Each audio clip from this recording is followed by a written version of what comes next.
Hello everyone, let me introduce myself. I am Federico De Angelis. I am a PhD student at the Roslin Institute, University of Edinburgh, and every now and again I'm also the host of a podcast which is all about viruses called The Viral Talk.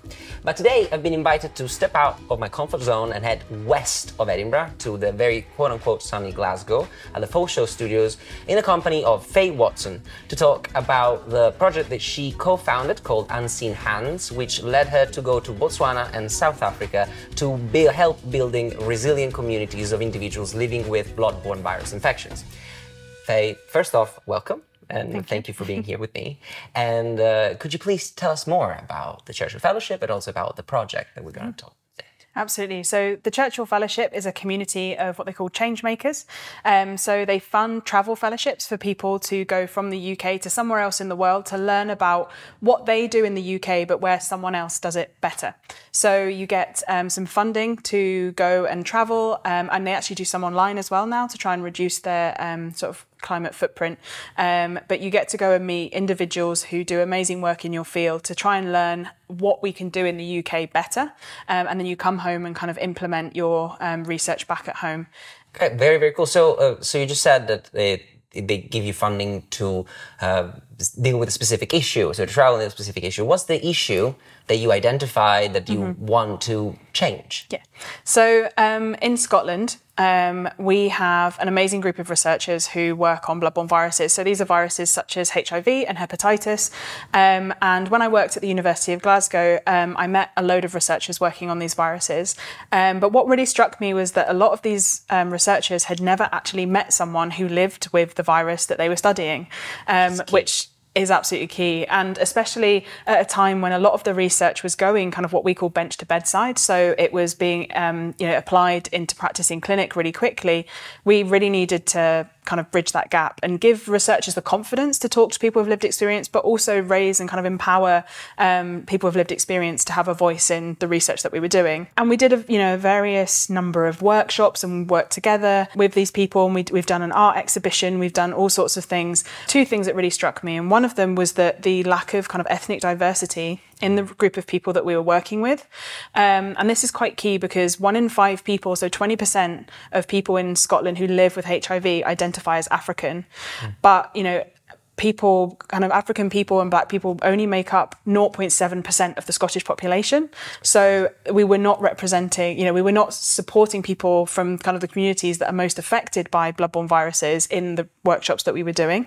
And secondly, there was a workshop that I went to where there was only one person from the Gambia who had come, and that was kind of why I was like, we're not doing enough. But straight after that workshop, I went out on a date, and I was sat in a restaurant with this guy, and he was asking me what I'd been doing with my day. And I said that I'd been running a workshop for people with HIV and that, we'd had a lovely time and it was wonderful. And he asked me if I'd gone home to shower. And I was thinking, this person is in their 30s. They have lived through, the same things that me and you have lived through in terms of watching Live Aid on the TV and, seeing all of these sorts of things when we were younger. I mean, we're certainly being exposed to that kind of information, yeah. Yeah, but still there was no understanding that someone who lives with HIV cannot pass it to you by just simply hugging you. And, and now we're at a place where people who are on what we call effective treatment, so they have viral load suppression. So this is where they've been taking the tablets for long enough that their virus load is so low, they cannot pass it on, even by the methods that we know kind of those viruses are passed on by. So those were kind of two things that happened in the same day that made me think, okay, we're not doing enough.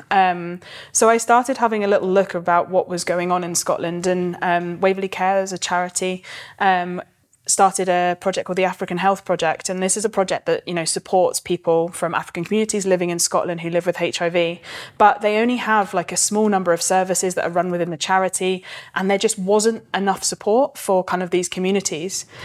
But also it's not just about HIV, because we've got to think about hepatitis as well. And in Scotland, we are really doing well with elimination of hepatitis C specifically because we have a cure now.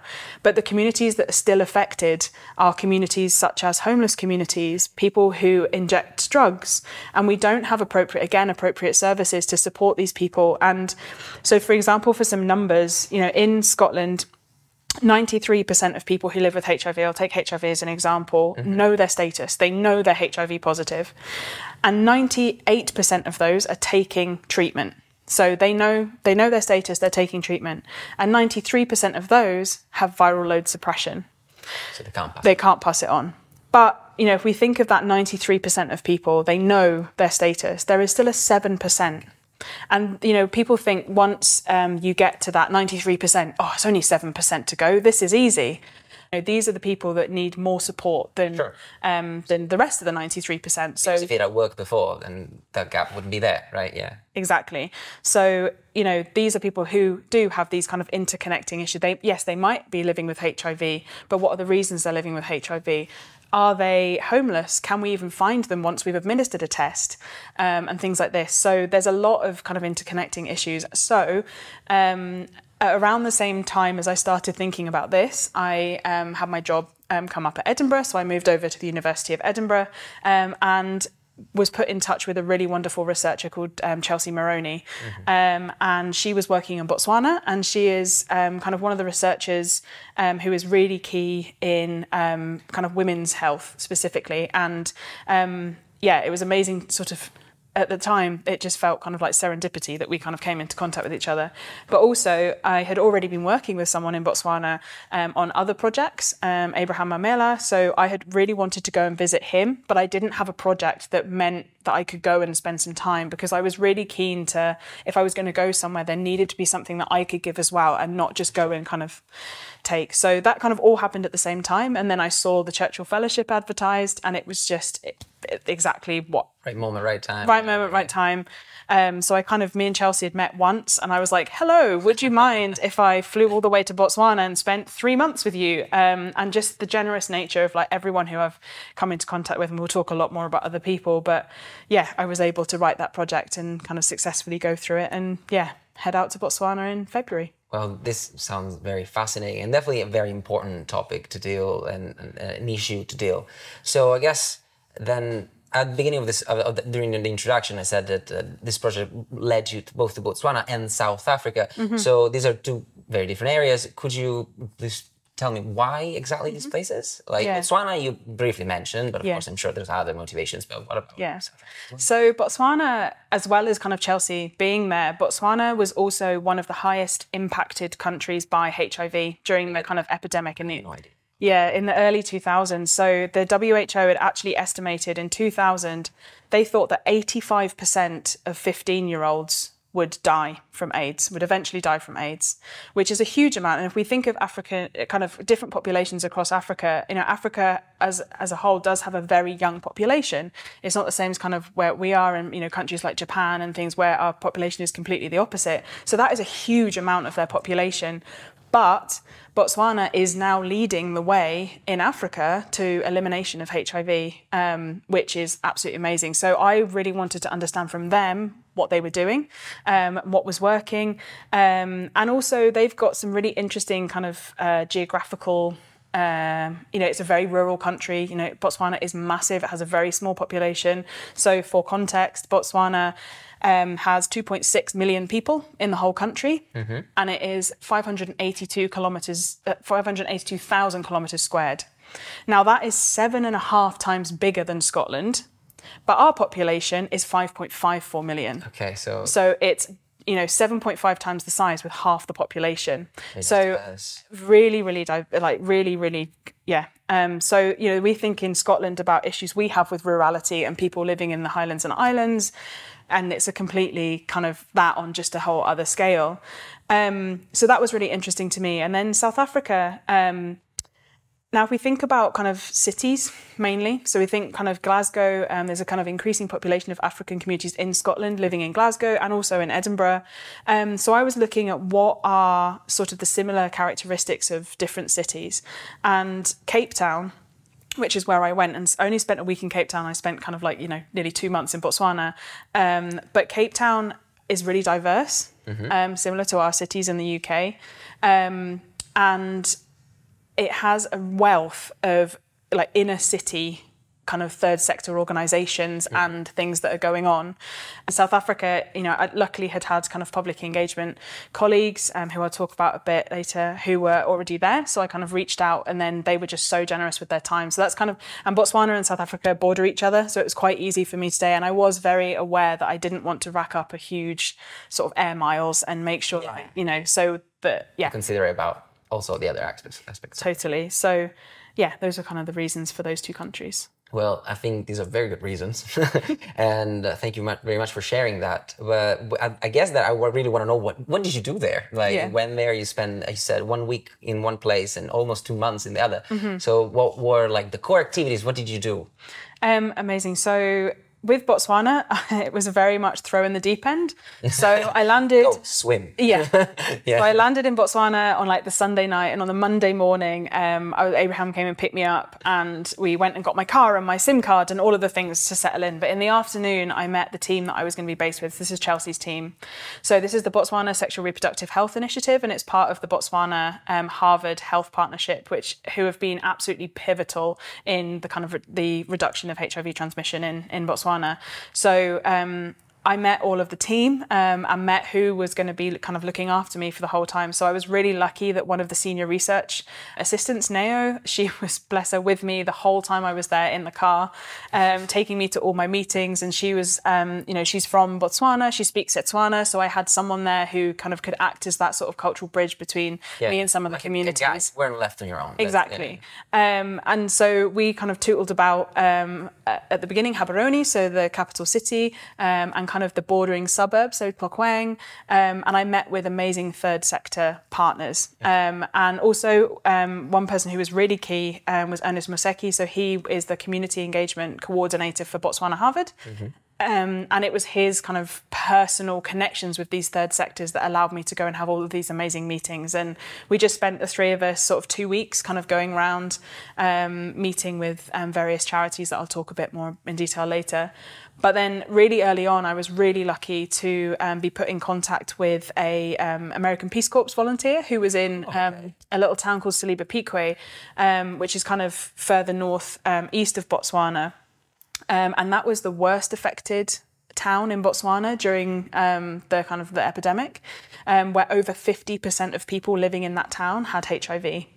So that's staggering numbers. Yeah, so it's 1 in 2. It's the sort of numbers that we think of when we think of how many people are going to be affected by cancer. And we hear those kind of numbers, but these are people and you think of some of the families, and how many people would have been affected in one family. So it was amazing. I got to go up there, and she set me up with some charities and third sector organisations, but also people who could give me first-hand experiences of working during that time, which was really, really poignant for me. And so I met Fatima, who I'll talk a little bit more about later, and Umpo, who, were working on the front line of the epidemic. And I think for me, understanding what that was like was really, really key, to understand where they had come from and where they are now, and put a lot of that into context. So kind of after that, I kind of did a little bit of safari, because we were in one of the most amazing animal reserves in Southern Africa, and then headed back to Gaborone, and then I spent a whole week with Bumi, who are sort of the one arm of the Ministry of Health, and they help with all the treatment, and they are out in all the clinics and making sure that people get their antiretroviral therapy, and they do a lot of the data collection. And we know in the UK, when we have kind of our census, or we have the state of reports, they do the sort of the report on the state of kind of HIV in Botswana. So it's amazing spending a week with them, with their communications team, with their research team, with their health improvement team. Lots to learn there, for sure. Huge amount to learn, and hearing about their mentoring and how they work in clinics and things. And they took me out to clinics as well, so I got to experience more in a city clinic, and then one that was more rural. So seeing the way that kind of the two clinics work, and truly understanding the meaning of working on a shoestring, and the amazing care that was being delivered in these clinics. So it was great to kind of experience that. And then so that's kind of wrapping up all that. And then I ended up then that was kind of the time for me to go to Cape Town. So I decided to only spend a week in Cape Town because I was going to be there on my own, and I was only meeting with a couple of people. So I thought doing it in a week would be really good. So I spent the first couple of days with the University of Cape Town's Lung Institute, which was amazing, working with their community engagement team and being in a little van going around all the townships and meeting people in clinics and their youth groups and stuff. And then spent my last day with a third sector organisation called Ewoza in the middle of Kailicha. And Kailicha is a township in Cape Town. And again, for some more numbers, Kailicha is 15,000 times smaller than Botswana, but has the same population. Huh? So it's about 30 kilometres squared, and it has nearly 2.5 million people in it. So, I can't even imagine it. Yeah, so the amount of, the amazing work that was going on with the third sector, doing short films, and there was they were empowering youth to do film work and telling their own stories of the struggles that they have, but also just telling the good things and the other stories that are that happen in townships. And that was really, really amazing. And when I came back from Cape Town, it was sort of like wrapping up time in Botswana.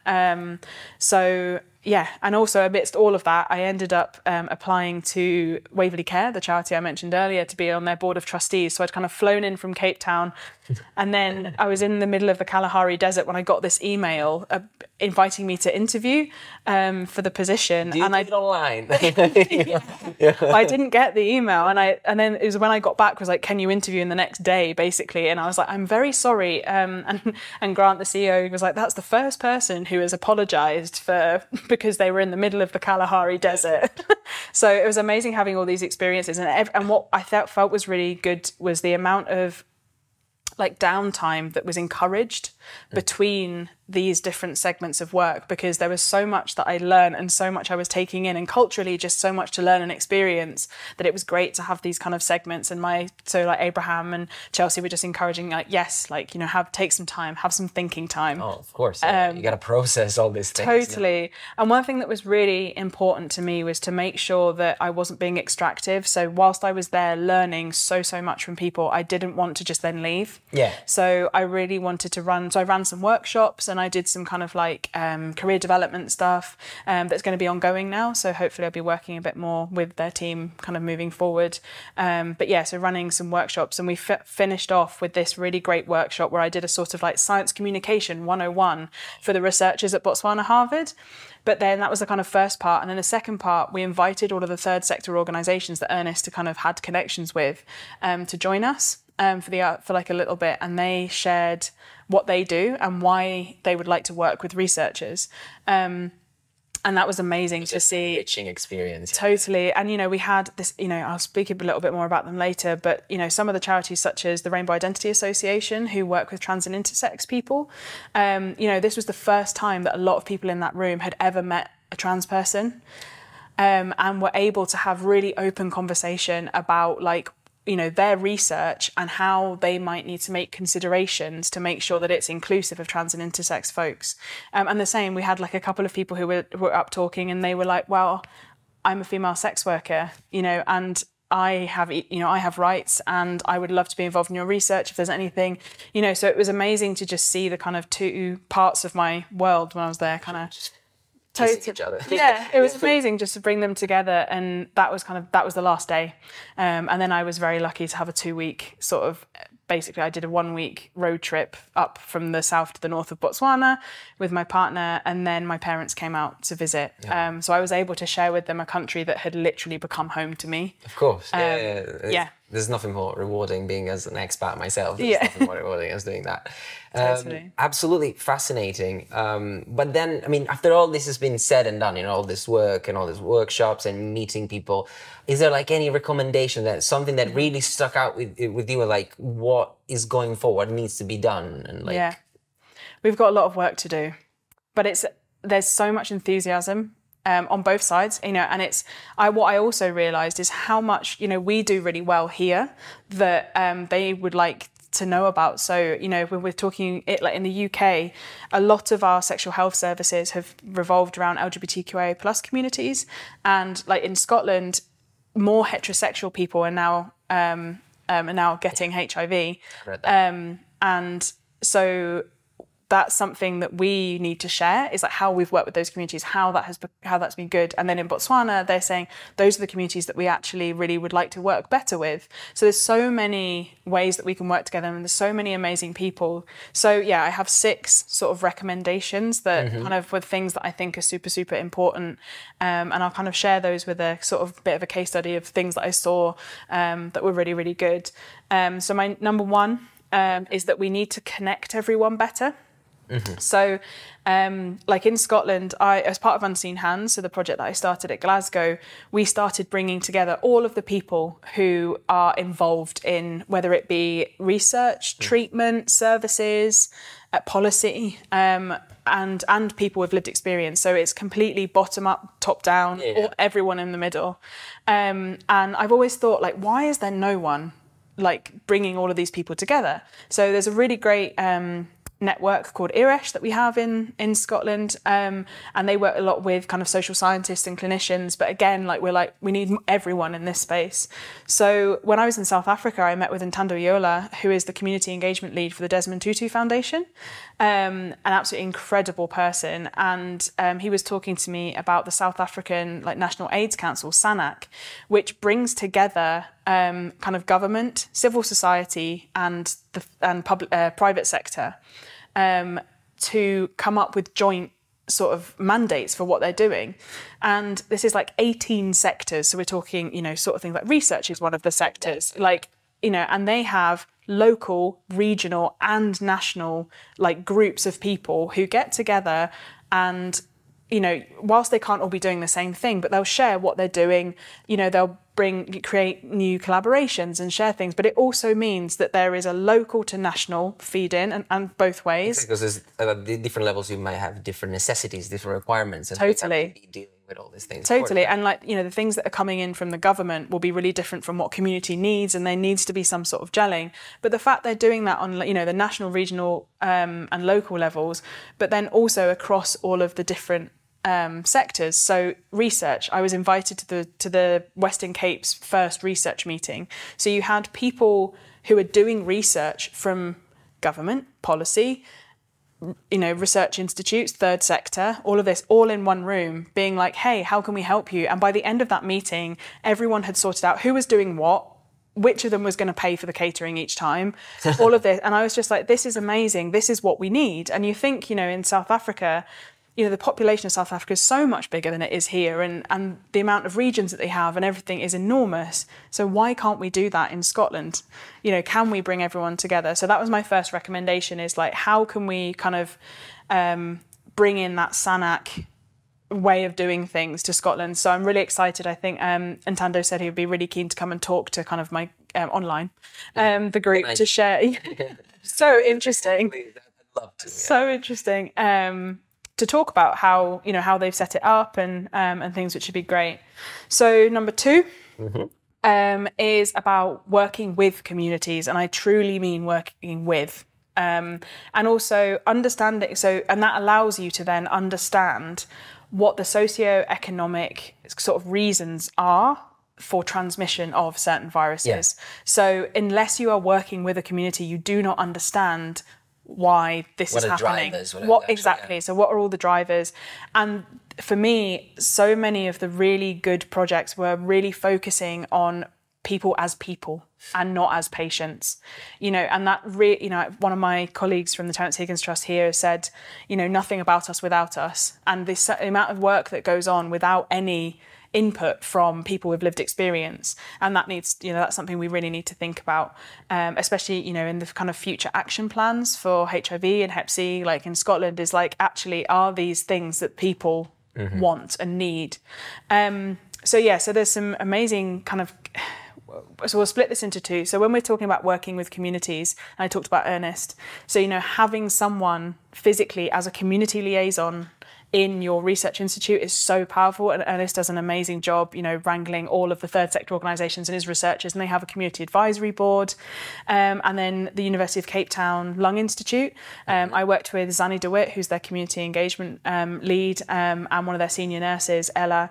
And when they're recruiting for studies, Ella is in her little car or the van driving round and, you know, picking people up, dropping them off, and is so embedded within those communities. And I was so lucky to be in a car with her on my day and to experience that. And I think it's very personal as well. It just totally makes you feel so involved, so into it, right? Yeah. Totally. And, you know, she was able to walk into clinics and they knew who she was. They'd have, you know, people's files ready to give her. She was able to, you know, be like, have you checked on this person? How about this person?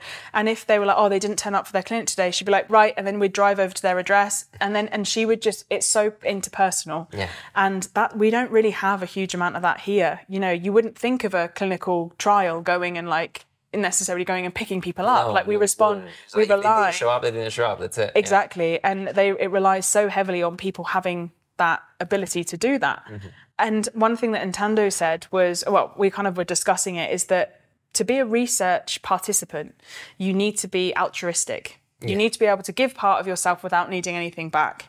Now, you cannot be altruistic if you're desperate. And when we're working in a lot of different communities, and it's the same here, if we're working with our, you know, homeless communities, our IV drug using communities, these are people who, you know, it's not like the Tories said when they say homelessness is a lifestyle choice. Yeah. It's not.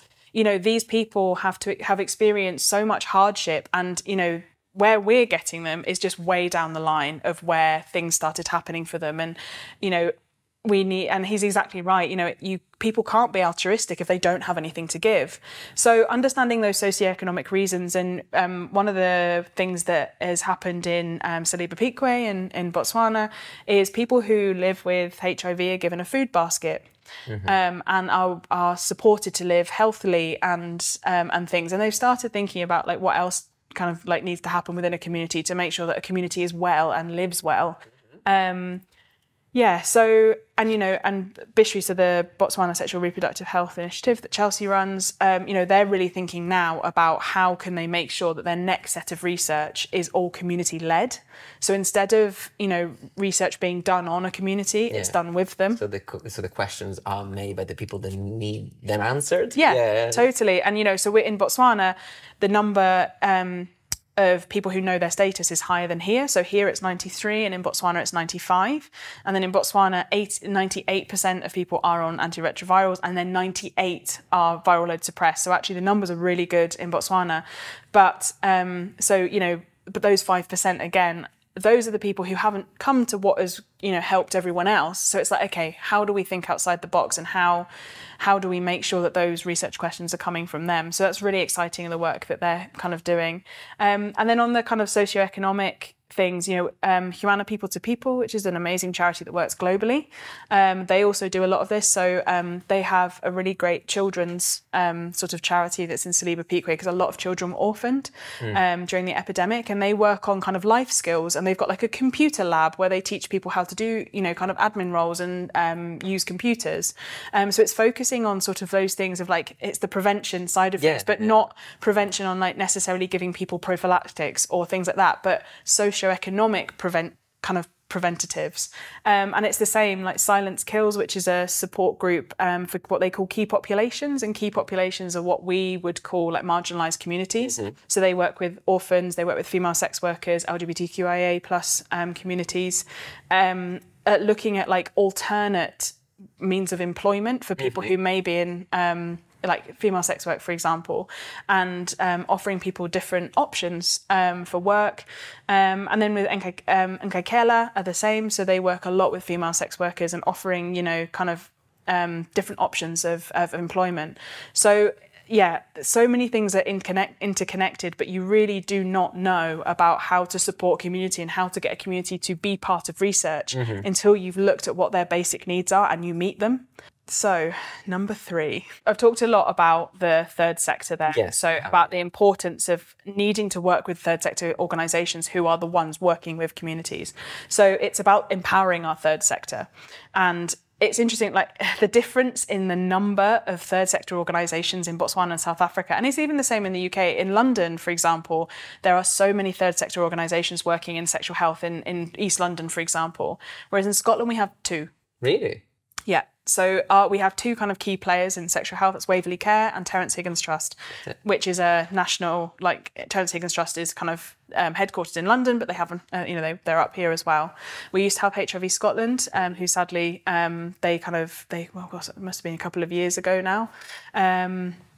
And there are other charities, we have Hep C, Trust Scotland and things, but, we don't have as many, when I walked into Cloquang, just outside Gaborone in Botswana, that's where most of the charities are. And you think of the number that they have and how they are empowered to take on, like constitutional rights when it comes to kind of police violence and things like this. And, they are pushing for change in legislation. And I think it is quite similar in the UK. We have like the National AIDS Trust, for example, that does a huge amount of work with the UK government and everything. But I think as researchers and as all of the other people, if we talk about this sort of like... They're like very narrow, like they have a very narrow focus rather than... Yeah, like totally. Approach. Totally. And if we think of a lot of our researchers, especially, there's a lot of people who worked through COVID now who have really good links with policymakers and things. And it's how can we make sure that anyone who has a connection up to policy is empowering and bringing in the voice of our third sector to make that change, because they're the ones that are delivering the services. They know what's needed. They're talking to people all the time. So how can we just, create a kind of big sphere of influence where everyone knows how to support each other and that our third sector really does feel supported to do that. And I think, I was talking about the Rainbow Identity Association for trans and intersex folks. They've done an amazing amount of work kind of pushing for policy reform and change and support for kind of these communities. And as well as Lechabibo, which is another third sector organisation. It's one of the oldest third sector organisations in Botswana who've been supporting LGBT communities. And they've done a huge amount of work looking at inclusivity of communities and also about, kind of anti-violence against these communities and protection, but also in, employment rights and things. And, because being gay only became legal in 2019 in Botswana. So, and whilst that's in law, that has changed in actually how things are done and things, it's taking its time. So, like, policy does not equally equates to social change. Yeah. Totally. So they are doing amazing work, and it's only by the kind of the voice being kept alive and by having all these links and everyone working together that this happens. And I think there's a lot of work we can do kind of as researchers and things to empower, to work with, support in paying our third sector to do this work as well, because, a lot of the policy work that they do is, comes from the donated money, because, most of the money comes from government or comes from, to do the programmes and the service delivery, but the advocacy and stuff is that is coming from all of that fundraising money, and we need to be able to support them to do that. So number four. Number 4 is empower our youth. Okay. So I think it's a gap that we have here. I mean, there's amazing work going on in the mental health space. And actually one of my colleagues at Edinburgh, Sarah Robertson, has literally just held a youth mental health forum, basically about how we can shape mental health research by kind of talking to kind of youth groups. And it is something I think within the sexual health space that we really need to do. And I saw some amazing examples of this. And, people say that, the youth are the people that we listen to the most. And I think it's interesting. When we were talking earlier, weren't we, about, so I, did a presentation this morning to some teenagers and how different, we're like, oh yeah, but, they think they know everything and all of this. And I'm just like, well, actually, we do, if a teenager stopped and started talking, I would listen. And I think that right. within a community, they are the ones who, are learning the most. They have the most to say, but often don't get the opportunity to say it. They don't know enough about life. Exactly. It's us that turn around and like, no. Yeah. No. Yeah. But I think it's our responsibility to actually be like, no, what are you passionate about and how can we support that? So a few examples, Seoho, which is the Centre for Youth of Hope in Gaborone again. And they are, again, a really kind of old NGO who are working to support youth to live well. And they have the Little Miss Stigma-Free pageant. So this is, young girls living with HIV, and it was a pageant for them to show their advocacy It's so cool. As people who are acting as advocates for young girls living with HIV, and how, you know, and to support kind of anti-stigma campaigns and things like that. And that's been running since, you know, the real heart of the epidemic in the early 2000s for Botswana.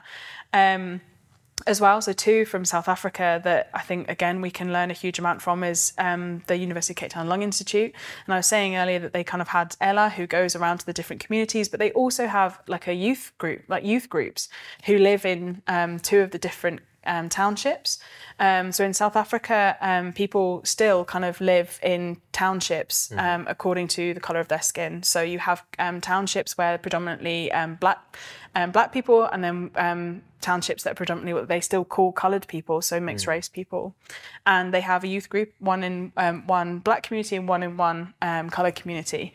And it's predominantly around TB, so tuberculosis, which is still a huge problem in some, especially when we're talking about the levels of the size of populations in such small areas. Transmission rates and stuff like that, yeah. Exactly. And it was amazing to see the empowerment of this youth group, and they are the sort of voices for, you know, they are the ones that are going into their communities and telling people to go to hospital when they're coughing. You know, they are holding their, you know, mothers, aunties, grandmothers to account to like go to hospital, you know, you are poorly. And, you know, if someone isn't doing it, they know. But people listen to them, you know, and they do. And one day in South Africa, we went to Mitchell's Plain, and it was TB Awareness Week, and I was taken to see the activities that they were getting up to, and I've never seen anything like it. It was incredible. So the group of girls were doing a dance, and they'd like choreographed this dance, and there was a DJ playing like really loud music, and they were saying, and I got there a bit later, but they were saying that because of the music and the dance, people from the community like came to the clinic because they heard the music, they heard, you know, everyone singing and everything, and then they had a stand next to where they were dancing, which was the TB testing bit. Smart. With researchers. Absolutely. Yeah. You create engagement. You create it as a party kind of thing. Exactly. Yeah. And you know, again, it was like, I couldn't imagine taking like a group of researchers or thinking that, you know, to do something like that here, you know, as part of it. And it was just like, obviously, because so much part of their culture is in music and in sharing food and things like that. So they had like the van had a big vat of food in it, and everyone was coming, people were getting tested, and it was just a real community buzz, and it was all around this youth group. And that was probably one of the most like powerful like days to me. And there was a wonderful young girl who wrote a lot of poetry, and like alongside this podcast I'll be sharing one of the poems that she shared with me about her life living in that township. And you know, she had written it, and she was saying this poem to me, and I was just thinking, you know, these people have had so much to deal with in their lives, and they're still, you know, they're going out telling everyone go and get tested because, you know, the determination is that sense. Absolutely. I mean, I'm getting this sense, this very powerful sense of community, which is like a driver of so many of this change in society, which is totally. And I think we also need to think like about our community. And I think, you know, when we're working at a university, we're like, right, our local communities, and we think of these local communities, and people often forget that like they live there too. They are in those communities. So, you know, it seems like this really tangential thing of like, oh, we've got to go into the community, and it's like, that's your community. That's my house. Yeah, exactly. Exactly. And I think, you know, the youth are a really good example of that, of like, you know, they're so part of their community, and yeah, there's definitely so much that we could learn about that here. And as well, Ewoza. So this is a really interesting initiative that was bridging the gap between sort of biomedical research and communities and things. And they support communities, especially young people, to make short films. So they offer, again, skills development and internships and all sorts of things like that. And these, you know, they're encouraging young people to go out into their community and tell the stories that need to be told. And this is in Khayelitsha. They're based in Khayelitsha. And some of them, you know, it's like being HIV positive and pregnant. And it's a young girl talking about her experience. And there's one that I think they announced last week that I watched that was about like global health research and what people really need to be thinking about when they're doing global health research and they're coming into a space and into a community to do research, and about the sort of lens that has on it, and how it's still coming from a very kind of like colonial lens of, but it was beautifully presented. And I think, you know, this is, if that had been, you know, a researcher on a stage talking about something, it'd probably be like, okay, all right. But the fact that it's told, you know, by a community about stuff that affects them and things is brilliant. And, you know, I went into their offices and it was so vibrant, and I only spent kind of like an afternoon there because it was like nearly their bank holiday at Easter. But just seeing the young people who were so passionate about having this role in this job and was amazing. Yeah, I bet it's like, what's transpiring is a lot of energy, a lot of enthusiasm, and, you know, desire to just change. Totally. And I think that needs to be hard, but I think there still is, like, there's still a lot of passion in our third sector, you know, for change and things. And I think just harnessing that somehow is really, really important. And I think one key thing for me in all of this is it didn't matter where I was, like whether I was, you know, working with our researchers in Gaborone, whether I was in Kailicha, whether I was, you know, wherever I was. And the photos that I share kind of like say this is like everyone was smiling. Everyone was just so passionate about what they did.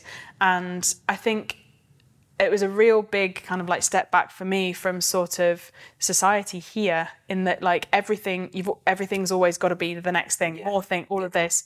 But it really just made me stop and think about like what you know, what we're doing, what have I achieved, what, you know, I think it just made me take a big step back. And everyone is so passionate about what I was passionate about, and it was just so nice to be like in that sort of environment. And that kind of sort of takes me on to point 5.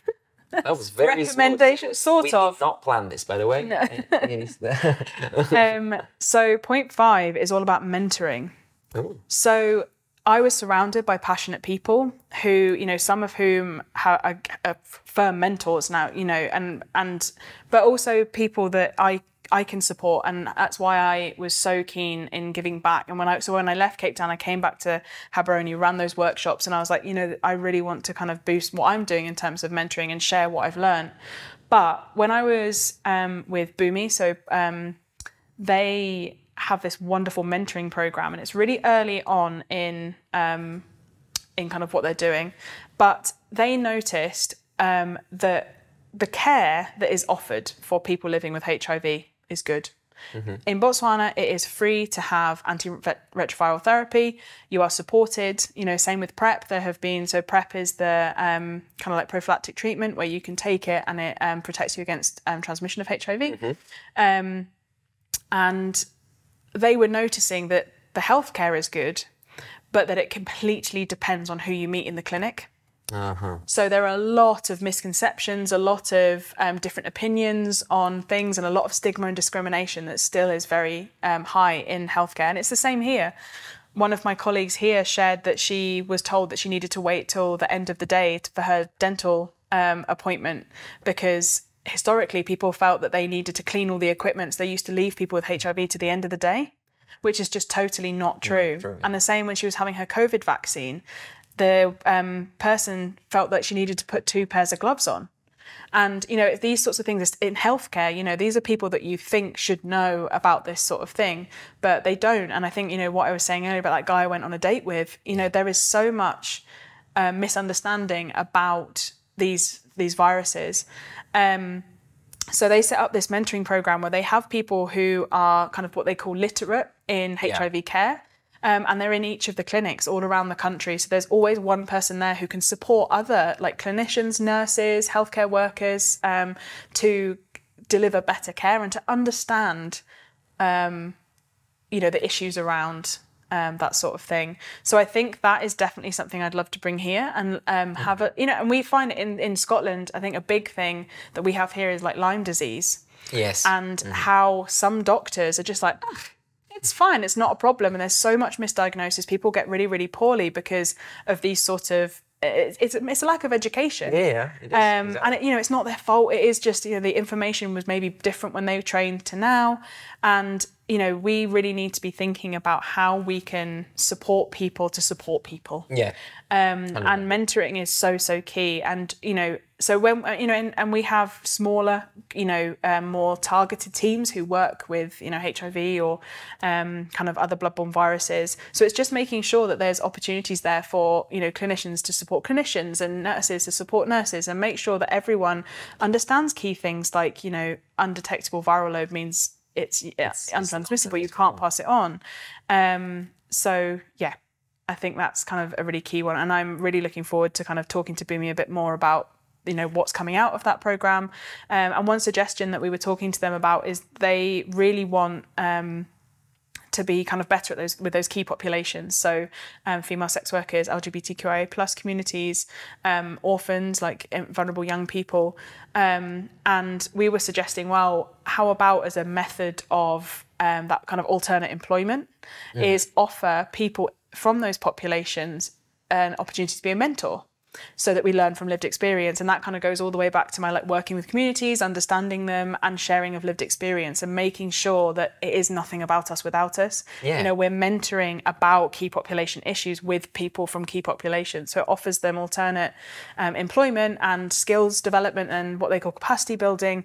But also, it means that the education that is being shared and people are learning from true lived experience. So that's kind of number 5. And about number 6 then? So number 6 is the last one, and I think the most important is all of this work that everyone is doing is incredible. And I'm talking serious shoestrings here. Like the budgets that, a lot of these organisations have are minimal. But it's amazing how much, can be done. Can be done. Can be done. Determination. Totally. But without fail, every single organisation said, when I said, what are the challenges that you face? They said sustainability. Yeah. Long-term funding does not exist for a lot of this. It's programmatic, which means something comes up, and it's the same with research. Here's a funding call for something really niche. You do it for 3 years, everyone loses their job. And it's exactly the same. And I'm saying, when I'm saying about the advocacy work, the long-term work, that all relies on donations. Because a lot of charities, they rely on, the donations that they get kind of just coming in every now and then to do their kind of long-term stuff that they know they need to deliver ongoing. Must be like the super stressful situation. Yeah. And then they'll get these bits of funding where they get a team, they deliver something as a pilot, and then no money ever comes to carry it on. And so we need to think of a way about how we can, and in my opinion, third sector shouldn't be relied upon to deliver healthcare. That should be our NHS. It should be the country. Yeah. Exactly. So government. Exactly. So what do we need to do to make sure that these decisions are being made so that these things are integrated in, and then our third sector are there as that sort of extra support and advocacy and this. And I think our third sector, is so key. I don't ever want to get rid of the third sector, but I don't think it's their responsibility to keep people well. I think, this is of our health services. So I think that long-term funding and looking, we're really lucky in Scotland that Jenny Minto, our kind of public health minister, she is really passionate about this World HIV Action Plan for the next few years. And we need to think about, okay, great, so it's for the next few years. We need to stop thinking in the next few years. We need to think about how do we make sure that everyone, no matter of status, lives well. And how can we have integrated services in NHS? How can we do that? And that just takes long-term sustainable funding. And there are loads of things that, we're concerned about in that, depending on what happens in the American elections, all of the US aid money that went into a lot of countries, such as Botswana, which is kind of US government-funded money that is in kind of the global south supporting HIV work, might get pulled. So then how do we continue all of the amazing work that is been going on, and how can we make sure that it is just a kind of part of our health services?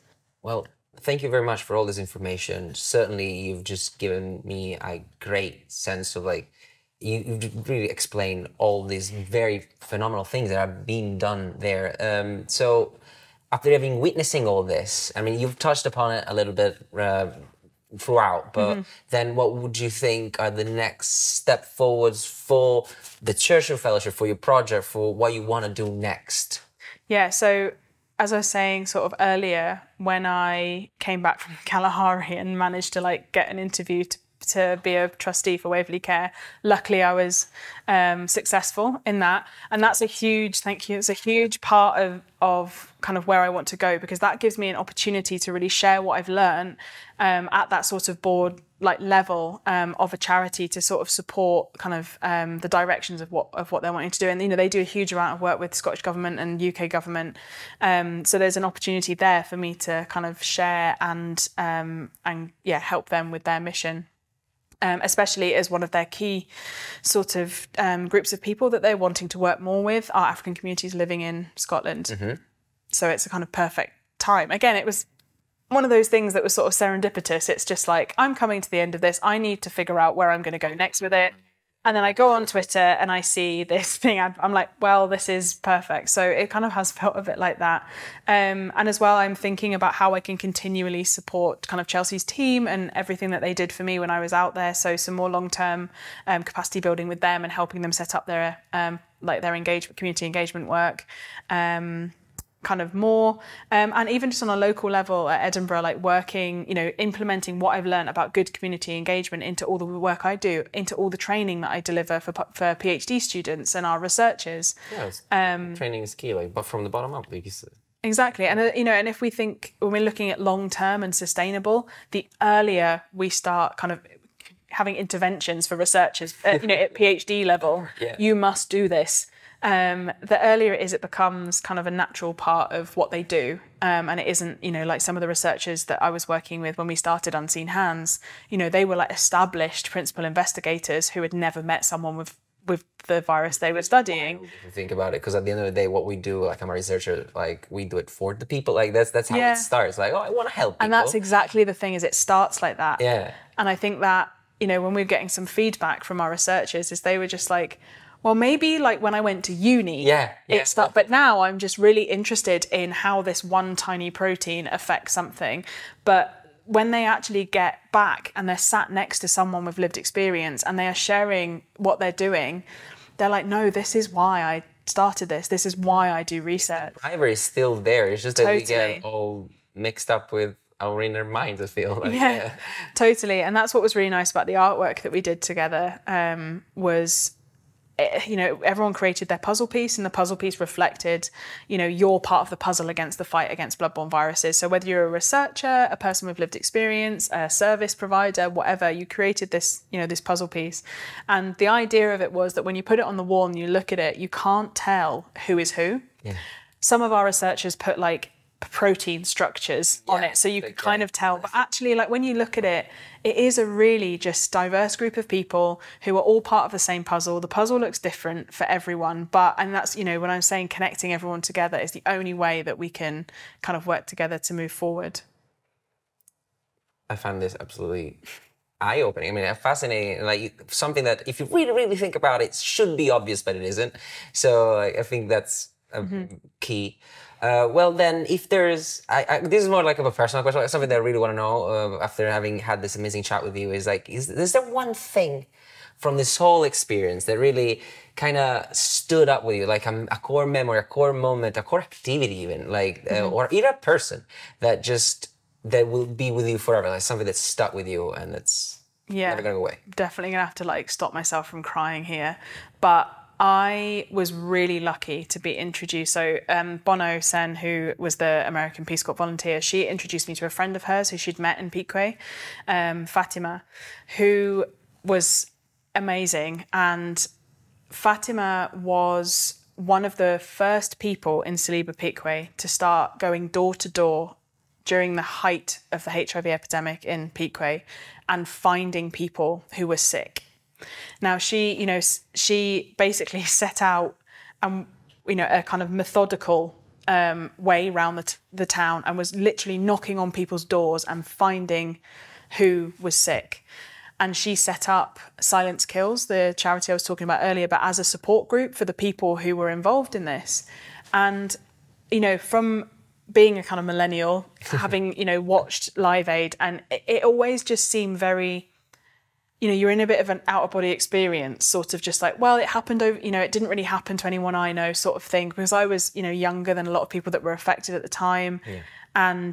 But actually having the opportunity to sit, I was literally sat in her living room, you know, in this beautiful house, with, you know, she'd made me a glass of water, and we were just sat, and I was hearing firsthand from someone who had lived and breathed it and had made a huge impact in the community.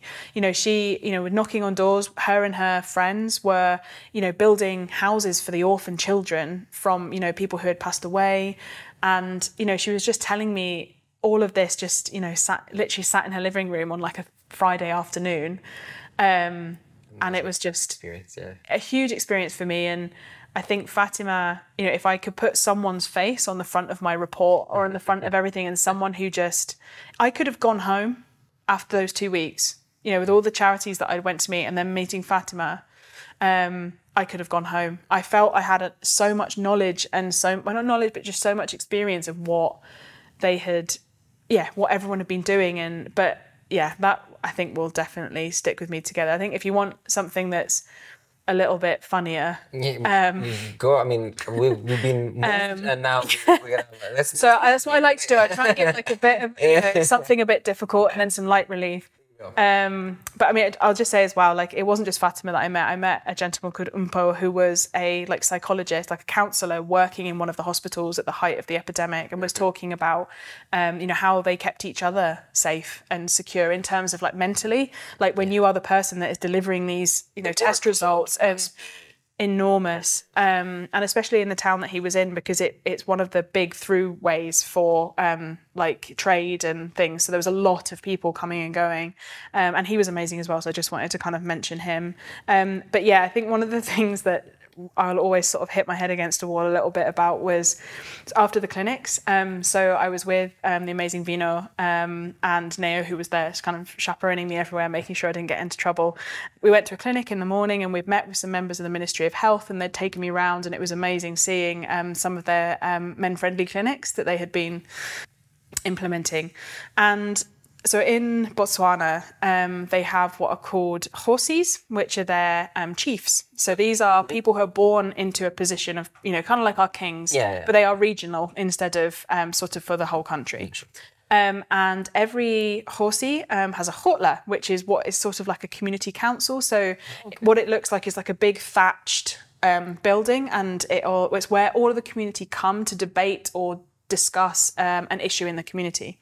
So a lot of the charities that I was working with, you know, they work with the Kgosi to share, you know, information with their communities. As a point of reference for the community, of course, yeah. Totally. But these are really formal places. Like, you know, they are, you know, the you know, really, really important places. And we were driving back into Gaborone, and Vino was like, have you ever been to a Khotla? And I was like, no, I haven't. She's like, great, there's one on the way, like, we'll just drive by. And I was like, great, I'll get to see what it actually looks like. No. So we drove up to this Khotla, and Neo next to me is like, girl, I'll take you in. Like, come on, let's just go and have a look. I'm sure they'll not mind you taking a picture. But I was wearing a jumpsuit. So, and you are not allowed to wear trousers in a Khotla. As a woman, you are not allowed to wear trousers in a Khotla. You have to wear a dress or a skirt and be, you know, covered up. And because it's a very, like a very formal place. Like almost religious kind of thing. Like, so I am dying inside. I'm like, you cannot take me in there. Like, this is so disrespectful. Yeah. She's like, no, don't you worry. I'll just explain. Like, you're from Scotland. They'll be fine.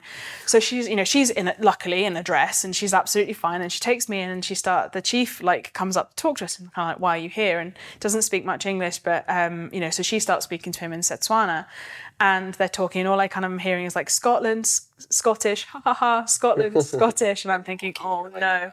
And she's being like chastised, told off, like in a jokey way, just being like, why did you know that she shouldn't be here?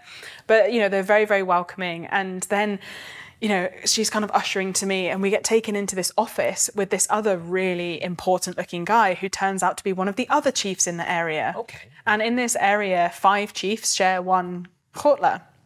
So the guy goes on the phone and starts like ringing the others, and is like, come. let's have a photo. As mates. Like, yeah, well, the other chiefs to be like, you know, we really want to show you our chotla and like, let's have a photo together and find out about each other sort of thing. And like, you know, this had literally been, we wanted to stand outside and take a picture of the nice thatch roof. Like that was it. But we got into this whole thing and it was amazing because it's just like, you know, the total, again, like kindness of time and just everyone being so happy to share about what they're doing and who they are.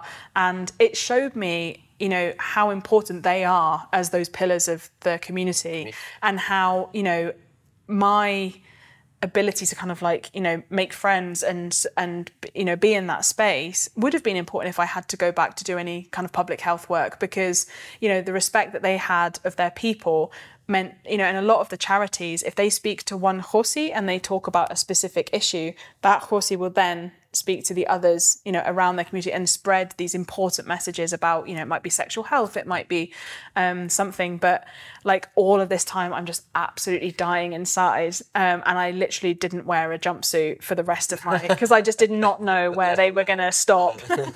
Absolutely lesson learned. But, and also a lesson in the importance of, you know, when you are somewhere of respecting tradition and, you know, and the fact that I was open about being uncomfortable, I knew that I wasn't, you know, wearing the right thing and everything. Imposing your presence, you were like, exactly, totally. Was, you know, that was why kind of we were well received and things. And yeah, just a lesson to next time, just always make sure I'm wearing a dress. Okay. But yeah, I think that was kind of those two things like that were real experiences sort of for me in that space. Yeah. Well, thank you very much for sharing that. I really feel like in our chat, I've experienced a little bit of what you're experiencing. Like I feel the passion, I feel the excitement, and also the important work. And I feel really much like I know much more now, and because these are things that, despite being a researcher, yeah, I'm on the other side of the spectrum. Mm-hmm. When we started, like I'm at the beginning, I'm look at like a pipette, an Eppendorf tube with transparent liquid, and all I think about is that. But at the end of the day, you kind of reminded me the importance of mm-hmm. why we do what we do.